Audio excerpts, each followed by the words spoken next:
This is Streamline News for Tuesday, April 17th, 2012, brought to you by SwimOutlet.com, the web's most popular swim shop. South Africa and Russia are conducting their Olympic trials this week, and so far South Africa is putting up the most impressive times. The South Africans are primed to put together a pretty good men's 800 free relay based on the name set to swim in tomorrow's 200 free final. Chad le Clos qualified first, with Sebastian Russo, Darian Townsend and John Bassan just doing what was needed to get into tomorrow's final. The Springboks already have a spot in the 800 free relay in London thanks to their 12th place finish at the World Championships.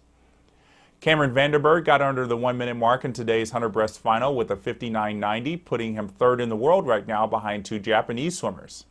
Vanderburg has never won an Olympic medal despite a couple of World Championship bronzes.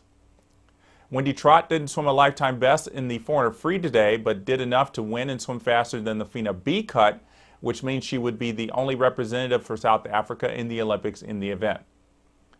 Noticeably absent in today's men's 100 backstroke semifinal was Gerhard Zandberg, who had been the country's best backstroker for many years. Zandberg was best at the non-Olympic 50 backstroke, winning several World Championship medals in that event, but it was pretty much expected to see the 28-year-old swimming today. That leaves Charles Crew as the top seed going into tomorrow's 100 back final.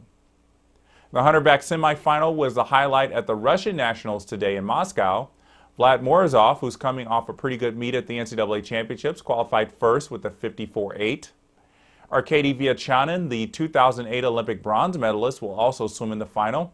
And Stanislav Donets, the reigning short course world champion, is set to race in the event tomorrow as well.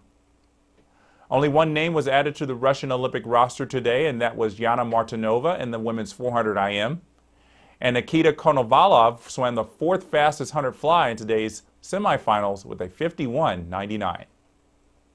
A few head coaching jobs have become available in the collegiate ranks lately, and one more just opened up today.